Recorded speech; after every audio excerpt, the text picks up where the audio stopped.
G'day, mate. 40 here. So, I was just watching a terrific Robert Wright video, and it's not often that I can say that. But I was given a link to this, The Age of Secular Gurus. It's Robert Wright interviewing a professor at the famous Central Queensland University. Right? So I got a lot of family in Central Queensland. My grandparents on my mother's side essentially owned Tenham Sands, and Tenham Sands, Queensland, is in Central Queensland. And so this is a terrific interview discussion of a highly popular, relatively new podcast called Decoding the Gurus. Decoding the Gurus. Have you heard about this? But it's not so much that they're debunking the ideas of all these secular gurus, it's that they're analyzing the reasoning. Right? So this is a podcast by two academics, and you know I love me some academics. And they were great. They were great on Brett and Eric Weinstein, who I've never had much time for.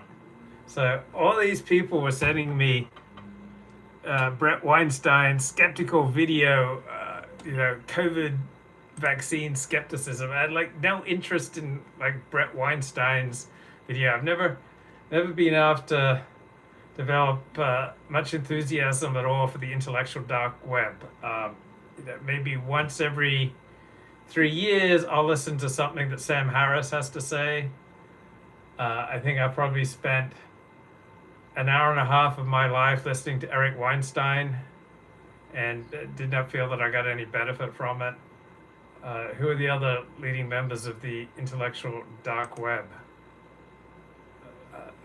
That doesn't really mean anything to me, but I love this idea of secular gurus because we are living in the first time in history where most people are not religious, where most people's lives are not substantially affected by religion. A lot of people think, oh, America is such a religious country, 40% of the country supposedly goes to church every week. But you can also look at America as the most secular country because the way Americans do business has absolutely nothing to do with religion, right? Americans are probably the most mobile of all the major countries, and people who are mobile tend to be secular. And when they do practice religion with their mobility, it's such a watered down synthetic substitute of community that they're obviously reaching for. Real community means you live in an area where your parents lived and your grandparents lived. Right? That's genuine community. But the reason that the churches and some synagogues and other religious institutions are so friendly is because mobile Americans are so desperate for intimations of community, of rural values. And that's what belonging to a friendly church or synagogue can give you, is intimation of rural values. And people evolved over hundreds of thousands of years to live in packs with up to a maximum of 150 other people. Right? That's how we evolved. And so even though our world has changed, that's how our instincts have developed. So that's why it's rational for us to fear public speaking, because if you speak publicly in front of your clan, there are very good odds that you'll say or do something that will offend people, which will then place your well-being, even your life, at risk. So here we are. We've got the secular age. We've got hypermobility. We are disconnected from traditional sources of meaning. We less and less have any sense of communal feeling. Right? Our real community tends to be specialized from our occupation, specialized from our hobbies. Right? We live with specialized, frequently virtual community. This is not how we evolve. So we have a lot of mental distress. We have a lot of addiction. Right? We're wired to connect, and if you can't connect normally with other people, you're going to connect to substances or processes. So into this big gaping hole of our secular world, we have all these secular gurus. And this is just a fun podcast. And they developed a guru meter. So of course, one outstanding characteristics of gurus is they tend to be, let's just say, narcissistic. So that's certainly true for me. I would not be sitting here talking to you right now if I did not have perhaps a beyond reality regard for my own wisdom and sagacity, and if I did not have an above average desire for your admiration. Otherwise, I would just be kicking back reading a book on my own. But here I am inviting your admiration, doing a live stream. And so this is very characteristic of religious gurus, secular gurus, and you can pretty quickly get a sense how needy people are for your admiration. Right? So Dennis Prager, he can't hear enough about how much people admire him. Yeah, your moral leader, all right? What kind of bloke, says, I'm your moral leader? Even if he's like being sarcastic and joking, is obviously someone starved for admiration and attention, just can't get enough, of a bottomless pit.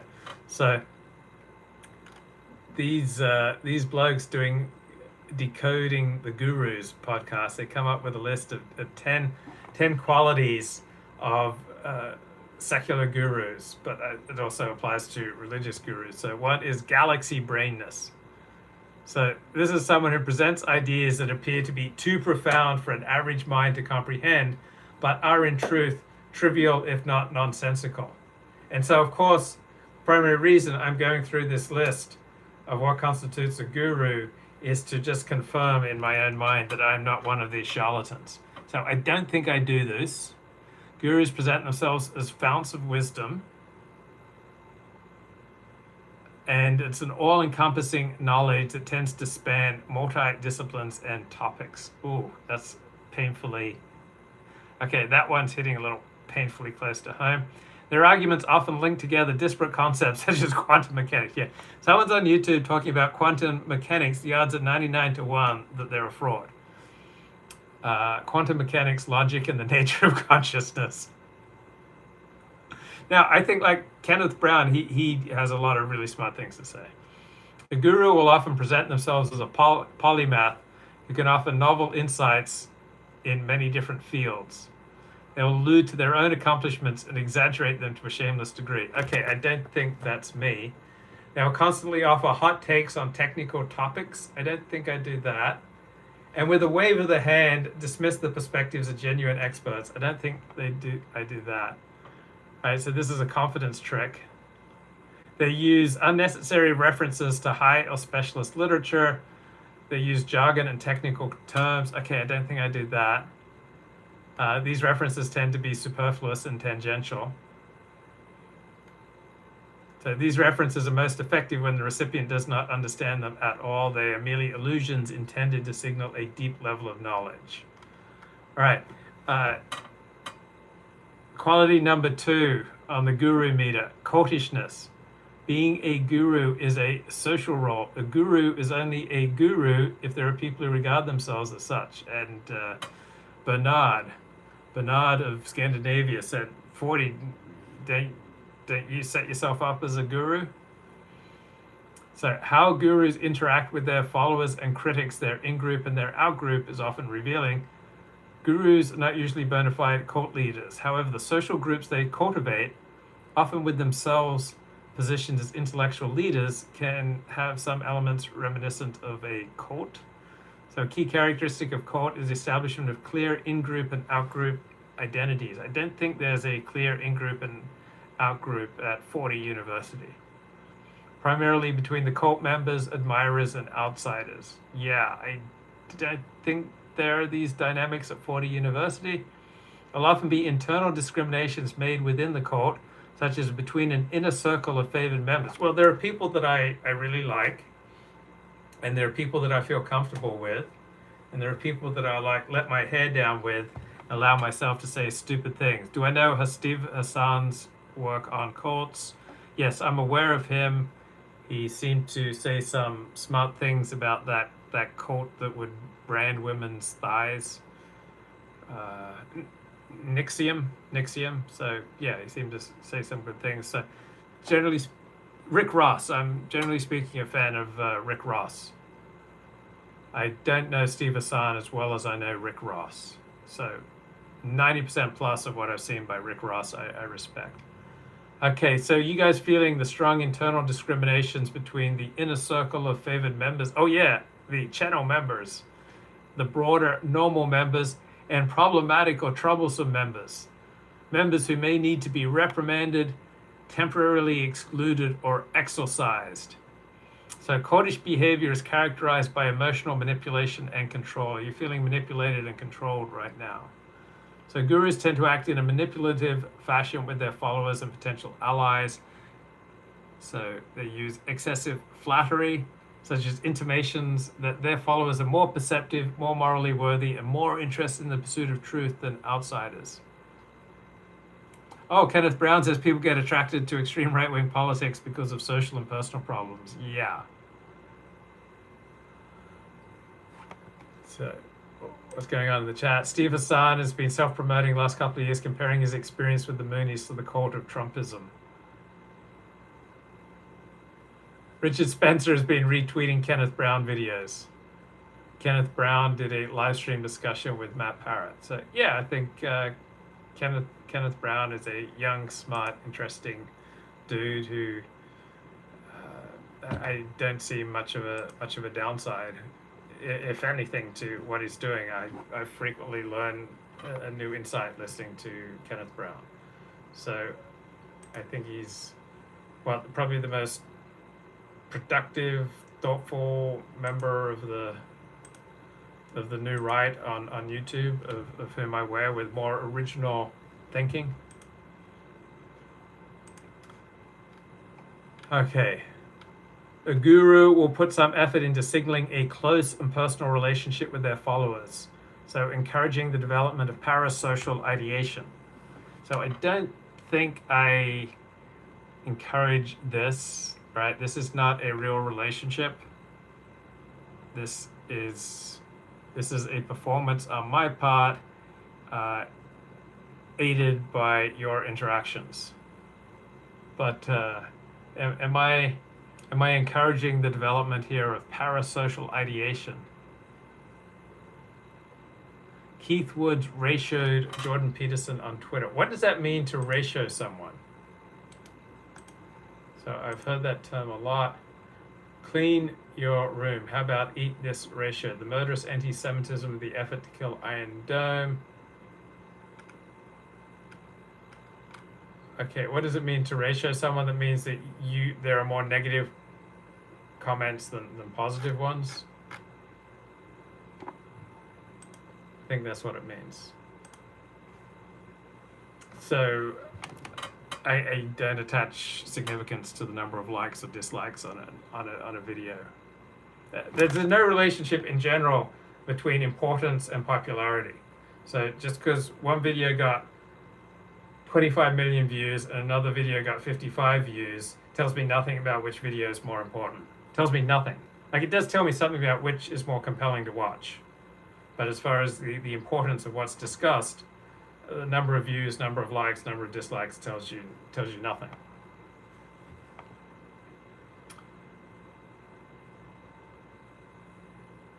Okay, praise and regard for the guru is usually reciprocated, while criticism is dismissed as coming from an unworthy person. I don't think I roll that way. An unworthy person does not truly understand the significance of the guru's ideas. I don't think I roll that way. Guru wishes to avoid appearing like a controlling leader. They don't want their privileged position challenged. Okay, well, we all like to feel comfortable. And so we all develop caricatures of other people and other groups to maintain our own comfort levels. So we develop inherent attraction and like and love a certain person, and when you're attracted, like, and love certain persons, you automatically will dislike and want to distance yourself from other persons. So I think that's just inherent. Which alt-right leader most fits the description of secular guru? Richard Spencer, Keith Woods. Mike Enoch, Eric Stryker. So I think Steve Saylor does not fit any of these categories at all. The guru will prime a particularly special or controversial idea with various cautions as, I know many of you won't be able to understand this, but I think the more perceptive among you might. So few of their followers will want to admit that they lack the necessary qualities to appreciate the brilliance of the guru's insight, and those that do reveal themselves to be troublemakers. Yeah, I guess maybe Nick Fuentes. Nick Fuentes is now saying that America First has to ally with blacks and that white nationalists and blacks have a lot in common.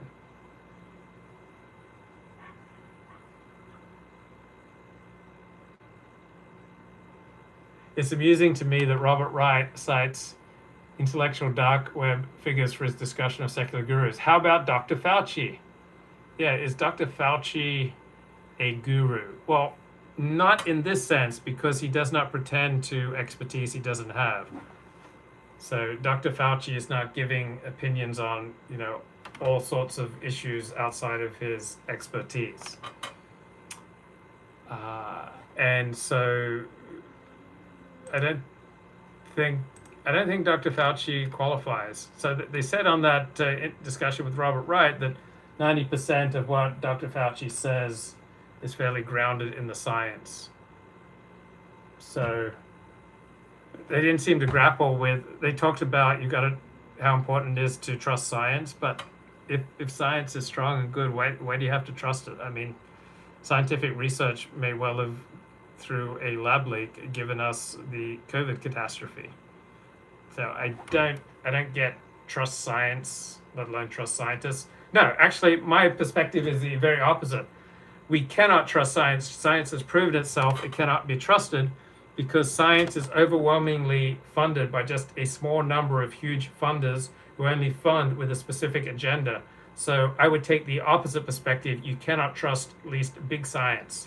So science is not gentleman science conducted by a gentleman just researching their interests. Science today is funded by a very small number of entities who pour enormous amount of funds to achieve particular ends, and scientists who want to receive the largesse and keep that money coming have to feed results that the funders want.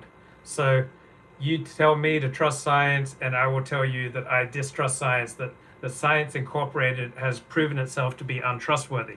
Now, science as a technique is frequently useful, it makes contributions, but Science Incorporated, big science, and almost, when we talk about scientific research, it's almost lavishly funded to achieve certain results. So in the trust science, distrust science, I'm very strongly that distrust Science Incorporated. Okay, anti-establishment. So again, I am not anti-establishment any more than I'm pro-establishment. My self-perception is that I'm right in the middle. Sometimes the establishment's right, sometimes the rabble is right. Sometimes the populace are right, sometimes the establishment and the elite are right. I don't regard myself as either inherently knee-jerk anti or pro-elite. So sometimes the elite are right, sometimes the elite are wrong. I don't think you can get any closer to the truth by automatically assuming that the elite are wrong or right. It's going to be contingent, right? That's a word that academics love, but everything is contingent, right? I get along great with Ricardo, contingent on certain things. And I feel happy contingent on I don't have a toothache, I don't have any, bodily illness, I have money in the bank, I have friends, family, community. Like, take away all those things that make me happy. I've got my health, I've got vitality. Take away all those things that make me happy, and my happiness is gone, right? This is my self-perception anyway, I am a mellow, easygoing guy 95% of the time, but this is how I go. I go like this, then I get triggered, then I'm like up here. And boy, did I make like an abject apology Monday afternoon for being a total pompous jerk to someone, to a stranger, and I just made like abject apology, and she accepted it very graciously, and then I like made 2 more abject apologies on top of that today, because my self-perception is, anyway, I go along like this 95% of the time, but then I get triggered, and then I just like, what? And when I get triggered, I'm not a very nice person. Pill eater told me you aren't eating well, Luke. Oh, I don't need to worry about eating well now. I have... Guys, this podcast is brought to you by grass-fed beef organs. This is cattle in New Zealand, eating grass, and they harvest their organs, and it's got New Zealand grass-fed liver, New Zealand grass-fed heart, New Zealand grass-fed kidney, New Zealand grass-fed pancreas, and New Zealand grass-fed spleen. This has changed my life, right? A life spent with ill health, often bedridden, weak, turned around by taking 6 of these capsules a day. Completely turned around. I'm biking like 10 miles on average, probably 4 days a week, and feel good, man. I just feel good doing the push-ups, doing some light weights. And the only variable that's changed about 2 months ago is grass-fed beef organs by ancestral supplements. So I don't have any scientific evidence for this. It may be entirely placebo. I have no scientific expertise. I have no health expertise. This feels to me like it changed my life, right? I feel like I've been living in a veil of tears from my horrible vegetarian diet. I think the vegetarian diet is so unhealthy. Almost all the big studies into the health benefits of vegetarianism are funded by people with a pro-vegetarian agenda, right? Those are the only people who fund major studies, generally speaking, into vegetarianism. They've got an agenda, and so the studies tell them what they want to hear. But obviously we evolved to eat meat. Our teeth are designed to eat meat, right? Being vegetarian is just so crazy. I'm a self-hating vegetarian. On the other hand, let's be honest, our imprinting essentially decides for us in our first 10, 12 years of life what type of food we like. So I still can't program myself to eat meat or to eat fish, right? So I still probably got a horrible vegetarian diet, but I try to stay in the zone, which helped mildly with my health. But man, these grass-fed beef organs just changed my life. Luke, when are you going to apologize to Ultra Testosterone and Lipped, bro? Well, if they feel like I owe them an apology, then I certainly want to entertain that. I want to I want to clean my side of the street. What is my opinion of Mickey Couse? I really like Mickey Couse. Mickey Couse and I ran in the same social circles for, 7 years or so. So I saw Mickey a lot. Really enjoyed Mickey. He wrote a lot of very nice things about me on his blog. He is so smart, and I think he's got a lot of sharp insights.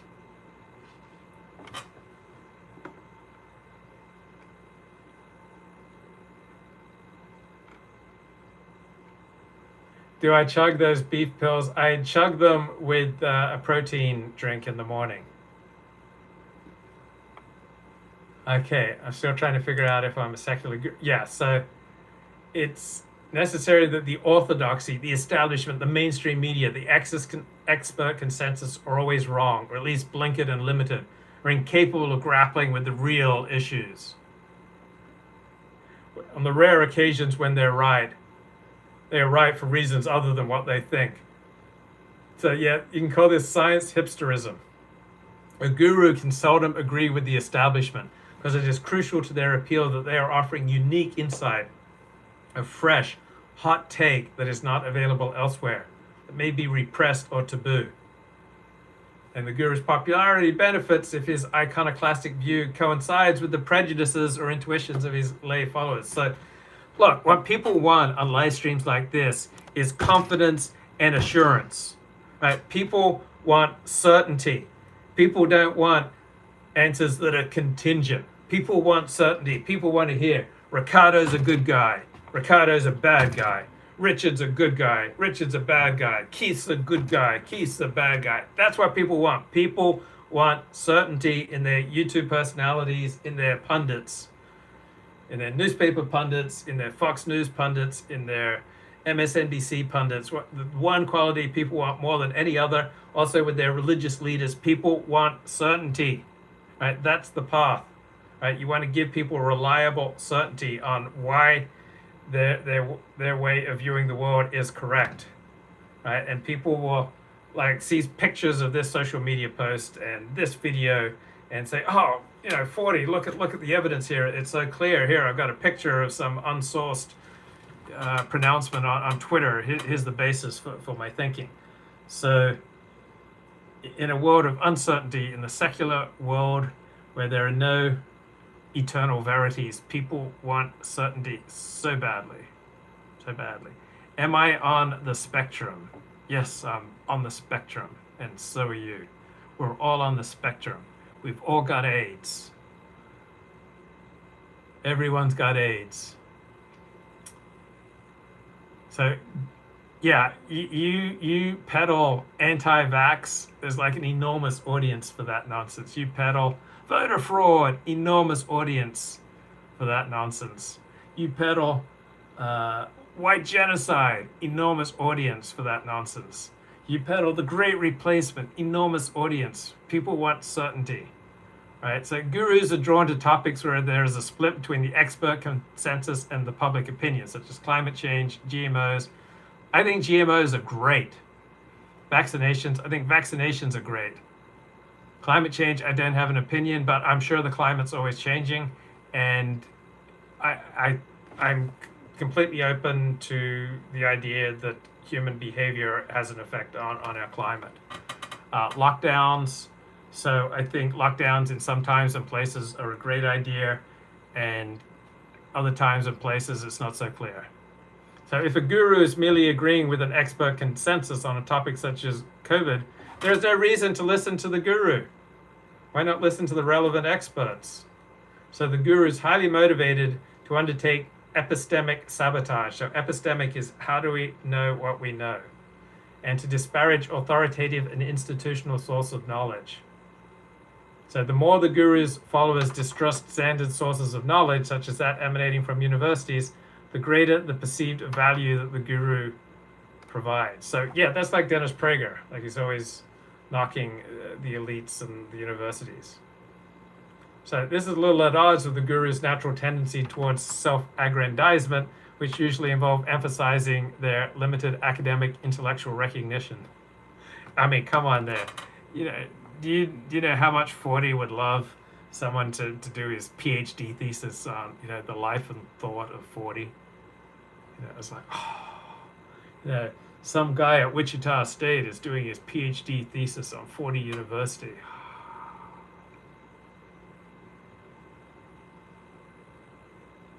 Yeah, gurus strategically use ambiguity and uncertainty within their criticisms to give themselves the means to walk back claims that prove to be wrong. And the dynamic of sabotaging other sources of wisdom is evident in their fractious relationships with other gurus, with whom they often make alliances of convenience, but are also strongly incentivized to compete with. Oh, grievance mongering. Right, I'd like to think that I'm largely free of this. But yeah, that's true. You notice that everything that Eric Weinstein and Brett Weinstein get haughty about and make, these world-changing proclamations about, it's always because they got screwed over some way. So it's like Eric Weinstein didn't get the recognition that he felt he deserved at Harvard University, and Brett Weinstein didn't get the orthodontic care that he thought he deserved. And so they come up with these, grand galaxy-spanning theories that are based in their grievance about some, petty slight that they suffered. Opinion on Robert F. Kennedy Jr. being banned from YouTube.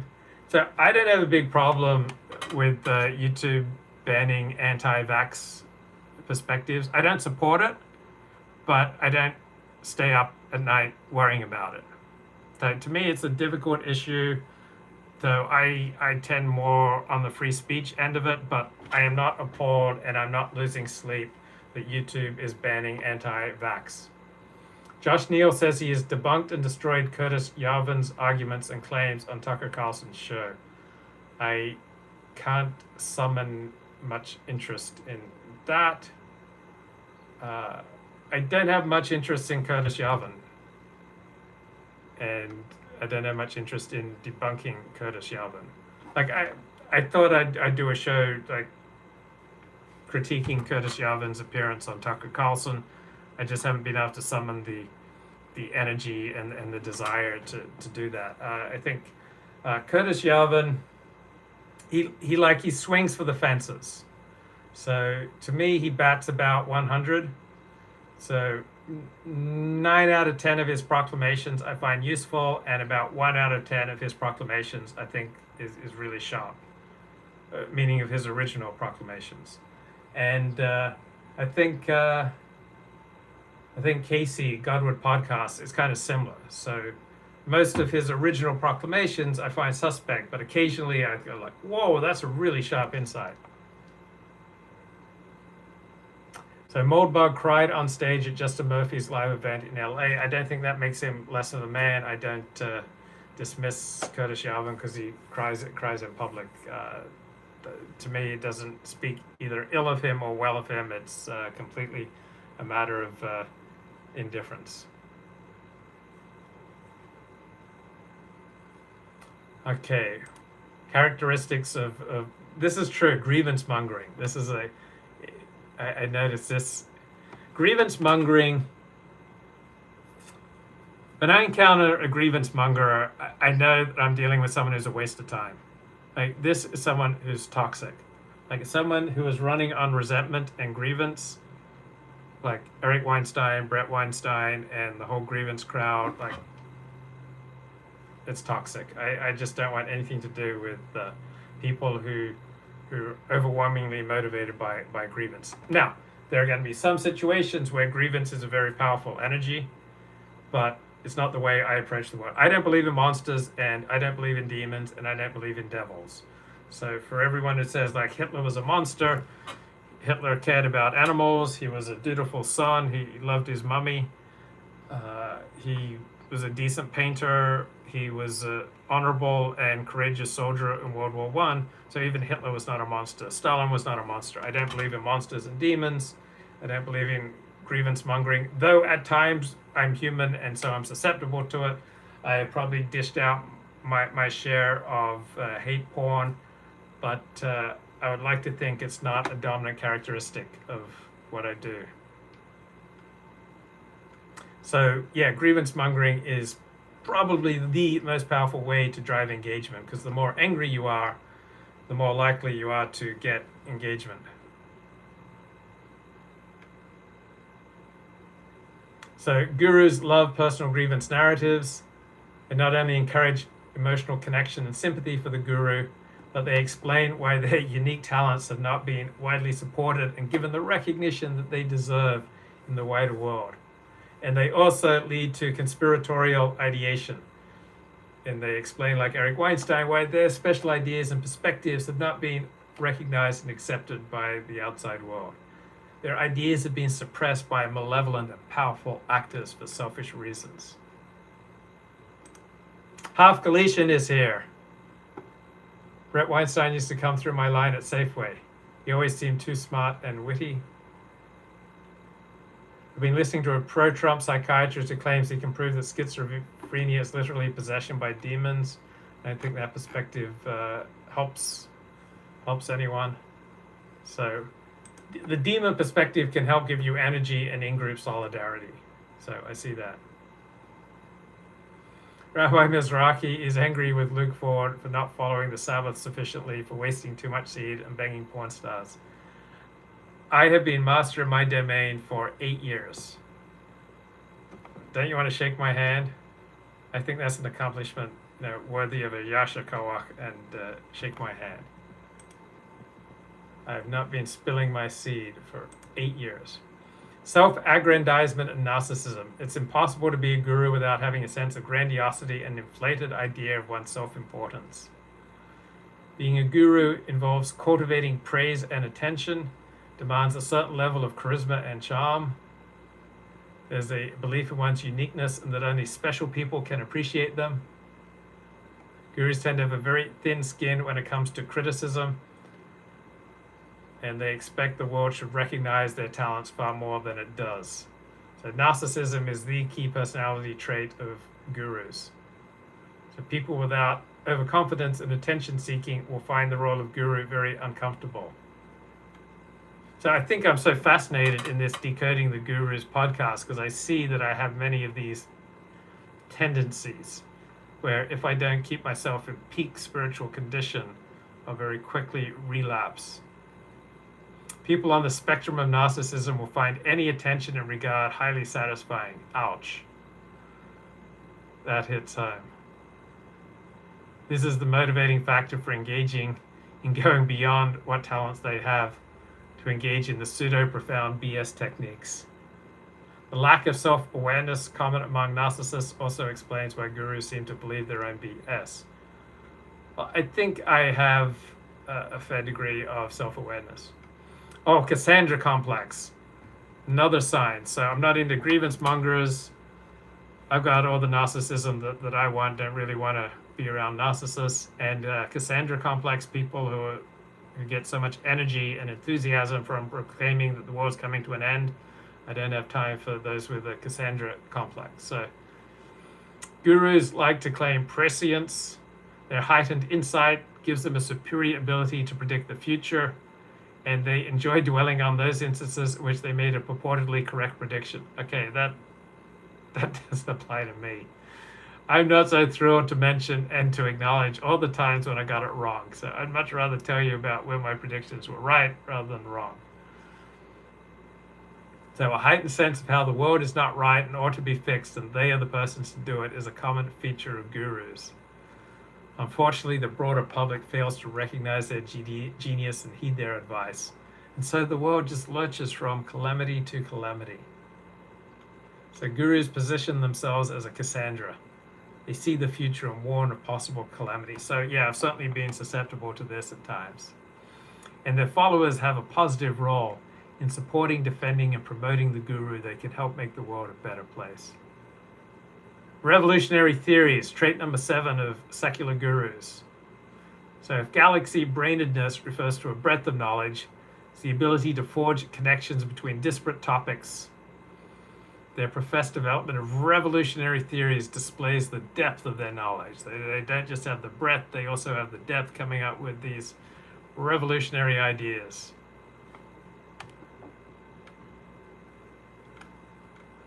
And then there's a lot of pseudo-profound BS. This is their stock in trade.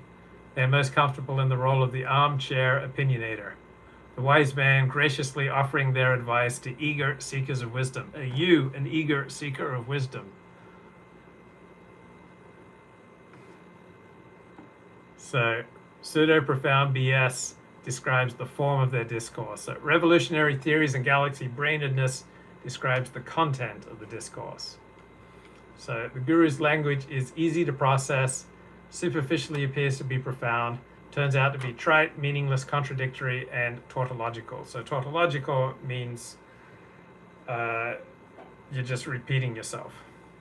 So classic examples of pseudo-profound BS, best exemplified by Deepak Chopra, who I've always had an allergy to. He said, "There are no extra pieces in the universe. Everyone is here because he has a place to fill. Every piece must fit itself into the big jigsaw puzzle of the universe. To think is to practice brain chemistry. It is the nature of babies to be in bliss."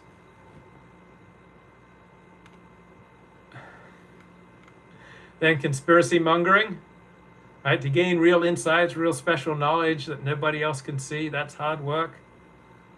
Right? To be a guru is to set yourself up above the orthodoxies, above conventional wisdom, above established political and ideological groups, beyond contrarianism, beyond skepticism, into the world of conspiracies. So the expert consensus seems to supply us with the most reasonable and evidence-based view, depending on current information, while the guru needs to provide a contrasting perspective, and then has to supply the arguments that back up their bold claims in a compelling way. So this inevitably leads down the path of conspiracy mongering. And then quality number 10 of gurus.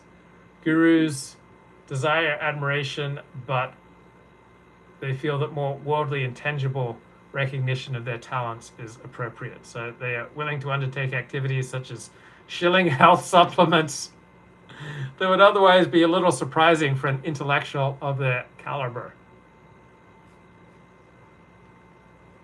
So gurus tend to go further in the effort to monetize their following, while avoiding the appearance of such, because that would detract from their guru status. So think about the actions of London Real, venue for gurus such as J.P. Sears and David Icke, who constructed an elaborate censorship justification for gathering over $1 million from their followers to move their content from YouTube to a dedicated platform from which they can monetize their content at a much higher rate.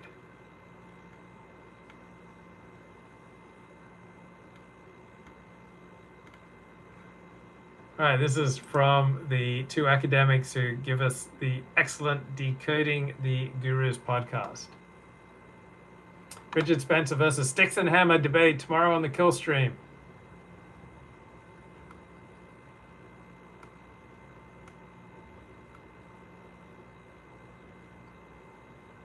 John David Ebert interviewed Deepak Chopra.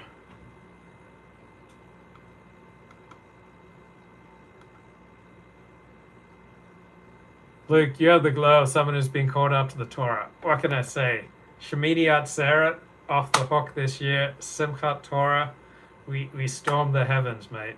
Absolutely stormed the heavens. Just such a great time. And it's like you have a ticket to the inner party, mate.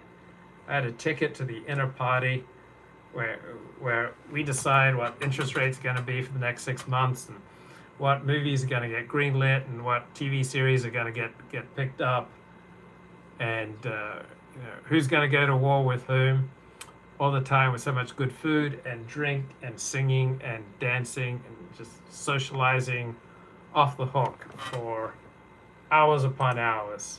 Shemini Atzeret. So Kenneth Brown says that people are attracted to right-wing politics because of a lack of importance in their own lives and for a need to feel grandiose. Yes, I think he's absolutely right. Everybody wants to feel important, and if you don't have normal reasons for feeling important, then you're going to have to seek out delusional reasons for feeling important. So Kenneth Brown has a lot of smart things to say.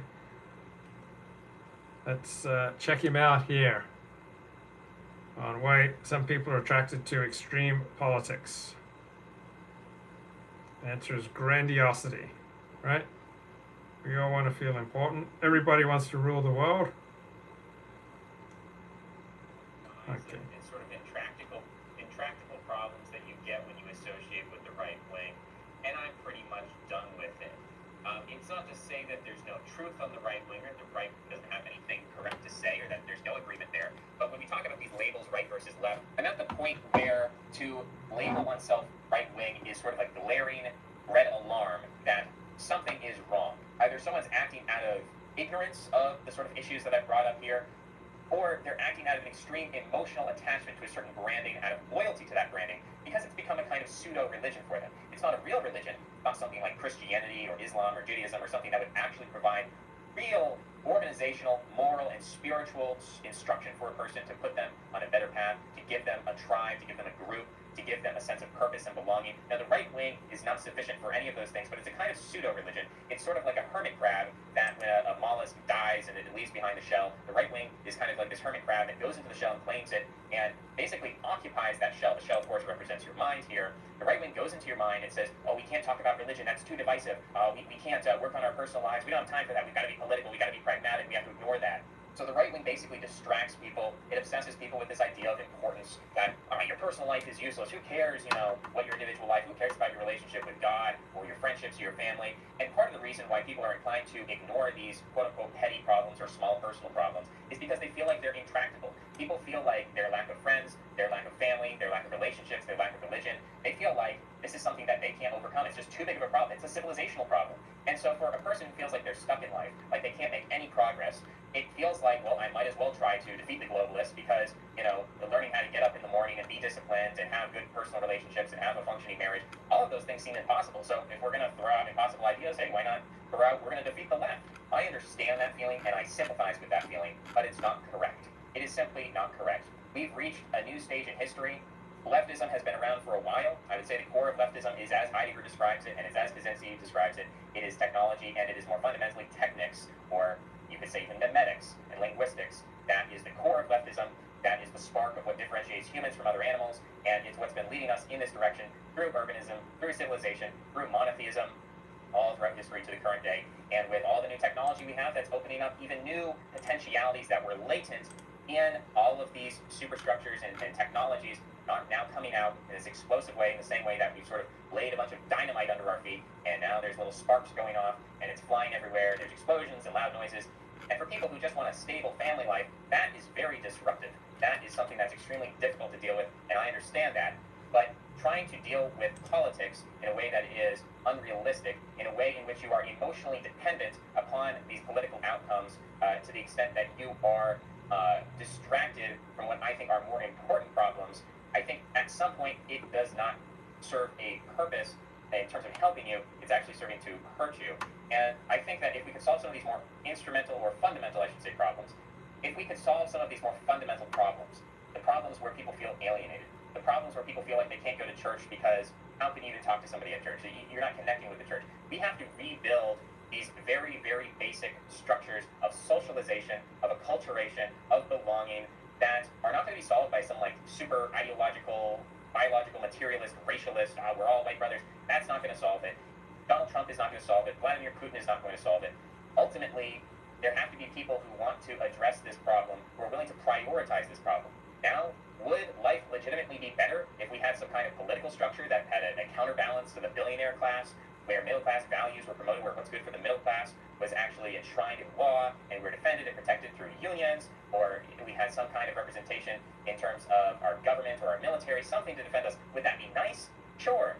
Is it something that, is there a chance that Donald Trump might move us in that direction? So why not go ahead and vote for him? Sure. But if it's getting to the point where your support of the right wing for Donald Trump then leads to a massive blackpilling event because you don't get what you want, and then you become more radical and more extreme and more esoteric and more bizarre with these things, to the point where you're advocating violence, you're advocating marching in the street, you're advocating, or that's the warrior style, if you're more of a priestly style, you're going to say, we have to read all this esoteric Evola, this like weird, Byzantine, irrelevant, just crazy stuff. I mean, people are going postmodernist with it. They're reading Derrida, they're reading Deleuze, and all of this stuff, and it's like, what's your personal life look like? Are you a winning son? I feel like the dad, and I'm walking into our collective, this is also self-reflective, right? Because I've gone through this process, but it's a kind of self-reflective, opening up the bedroom door, are you winning, son? And what is the response? We have to ask ourselves that question. If you feel that you're on the right, and you've got all of these beliefs, or any of the beliefs that I've called lies or fallacies, you identify with those, and you think those are just fine and dandy and great, and I'm blowing things out of proportion, I'm just blackpilling, well, how are you going to be in the next 4 years? Whether Trump wins or whether Trump loses. All of the disappointments that come from politics, and all of this kind of dangerous reinvestment that I see people doing, this dangerous doubling down, where things don't work out politically, and they double down, and they double down, and they double down, until I think it really becomes self-destructive. It becomes a situation where people form these destructive political groups that continually have this cult-like mentality. They're not quite religious because they're not very functional. They have a cult-like mentality where anyone who doubts the religion is cast out. A lot of the doxing that happens on the right wing is not left-wing people doxing right-wingers. It's right-wingers doxing right-wingers, because these people are such ideological purists, whether it's the American nationalists or whether it's the right-wing postmodernists or all these weird different factions. They hate each other more than they hate the left, because they become so involved in these esoteric theories about how they're going to change society and change civilization. It's like, in the meantime, you haven't done much. In the meantime, you've got these glaring logs in your eyes, and you're focused on the sky in the clouds, your head is in the clouds, you're thinking about all these abstract problems. And meanwhile, the things in front of your face are not being taken care of. So, you can accuse me of being a little bit Jordan Peterson here. Oh, you have to clean your room before you take on the world, bucko. But I'm not even offering the take on the world. I'm saying that people, you should be focused on your eternal life. You know, Jordan Peterson could be accused of being a charlatan because of his personal life. Is there a way to solve these issues and to solve these problems? I don't know, but I do know that it's probably a little more realistic to turn inward and to try to form functional communities, functional organizations, functional religions, not ones that stick out like a sore thumb and basically set off the red alert of the establishment and say, I'm a threat, I'm a revolutionary, I wanna change the system, I'm trolling you. Hey, look, you love George Floyd. Oh, I'm going to insult George Floyd. Oh, you don't like it when I say a certain racial slur? Oh, I'm gonna say it all the time. That kind of immature mentality is really funny when you're 13 years old. It's like a dead baby joke. Dead baby joke's very funny when you're 13 because when you're 13, your intellectual development is all about probing and questioning taboos, and you've got that whole Olympian cycle, or the Asir and the revolutionary spirit, the patricidal spirit. You want to question all the taboos. That's very funny when you're 13. But at some point, just questioning taboos and just saying things because they're offensive and just attacking the power structure in a way that is the most obtrusive and the most noticeable and the most really annoying to the power structure, the way that gets the most attention, might not be the best idea. When I look at the left, right, there's a lot of class structure. Wow. Class and all of that. But when I look at the left, Wow, I feel like I'm very much on the same page as Kenneth Brown there. Woman is the jogger of the world. But are you winning, son? Are you winning, son? Bye-bye.